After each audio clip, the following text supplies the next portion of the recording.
Gitu, nggih. Berapa luasnya ini, Pak? Kalau jenengan yang nanamnya itu? Berapa ya? Kalau di sini bilangnya per gawang. Kalau ini 7 gawang.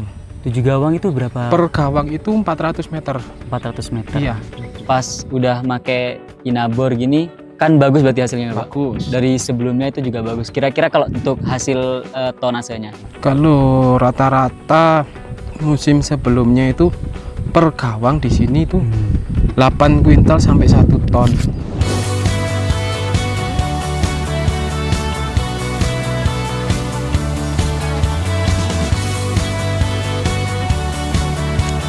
Perkenalkan, nama saya Ramadan Ragil Maulana.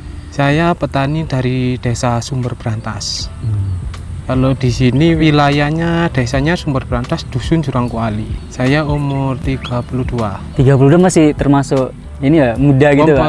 Petani masih milenial gitu. Ya, generasi kedua. Oh, Petani generasi kedua. muda ya, generasi kedua kalau di sini. Kalau saya jadi petani kurang lebih di 15 tahun. 15 tahun, Pak? Sudah 15 tahun, gitu. Untuk tanaman di sini, untuk saya menanam kentang, wortel sama sawi. Kalau kalau sekarang ini ya lagi kentang ya, Pak? Ini Ya, teman-teman lagi kentang. Lagi kentang semua, nggih. Dalam setahun untuk biasanya untuk rotasi itu 1 sampai 2 itu maksimal. Kan perlu dirotasi. Baru dirotasi gitu, Iya. nggih. Berapa luasnya ini, Pak? Kalau jenengan yang nanamnya itu? Berapa ya? Kalau di sini bilangnya per gawang. Kalau ini 7 gawang. 7 gawang itu berapa? Per gawang itu 400 meter. 400 meter. Iya. Kalau di sini kentang rata-rata pakai varietas granola. Pakai granola. Iya. Kalau untung biasanya nggak pernah menghitung ya. Gak pernah gitu. Iya. Sampai berapa itu, Pak, kira-kira? Kalau paling tinggi biasanya kan di antara per gawang itu keluari 1 ton 2 kuintal 3 kintal. Itu maksimal banget untuk saat ini. Terakhir saya segitu.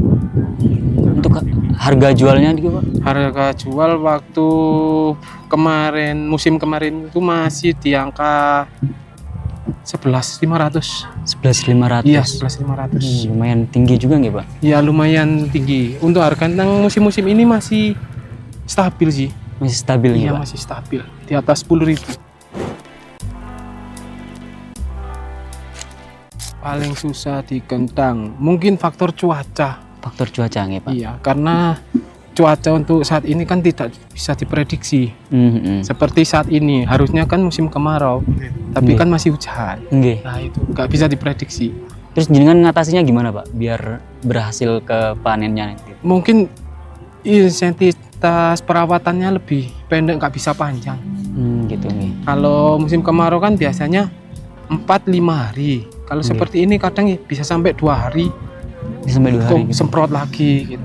Itu ngaruh nggak, Pak, ke tanaman kentang, hasil kentangnya itu, Pak? Ngaruh. Ngaruh banget, Pak. Ngaruh. Hasilnya gimana, Pak, kira-kira? Kalau biasanya kalau di musim kemarau itu musuh dari petani di musim kemarau itu hewan, hama lah, hama tanah seperti orang-orang gitu ya. Pak. Kalau di musim penghujan mungkin petani yang menanam kentang Pitipitoptora, seperti jamur-jamuran begitulah musuh. Kayak tadi yang sampai berbusa gitu. Iya, Pak, itu bakteri. Oh, bakteri. Iya. Gitu, Pak. Itu jenengan ngatasinya gimana, Pak? Ada pakai produk apa gitu, Pak, biasanya?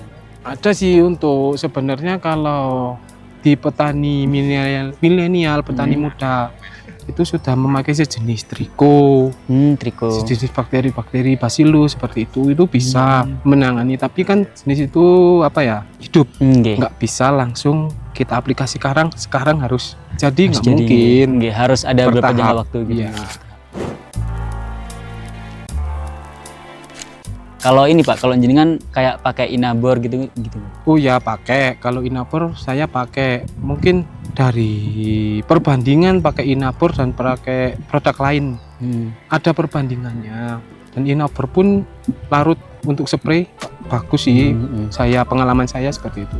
Di pas waktu fase apa itu, Pak? Fase di umur kentang di 70 ke atas. Pakainya satu kemasannya itu untuk 1 drum 200 liter. Itu bisa sampai berapa ini untuk? Kalau berapa ya, mungkin 400 dikali 3 1200 meter. 1200 meter gitu ya. Iya.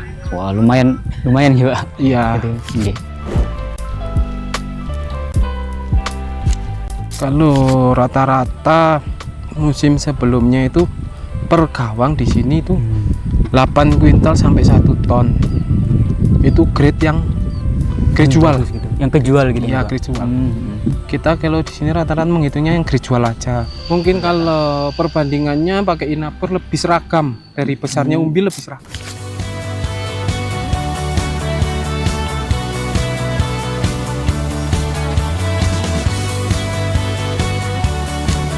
Untuk petani milenial jangan lupa dan langsung pakailah inapor. Untuk umbi lebih seragam. Itu untuk pengalaman saya seperti itu.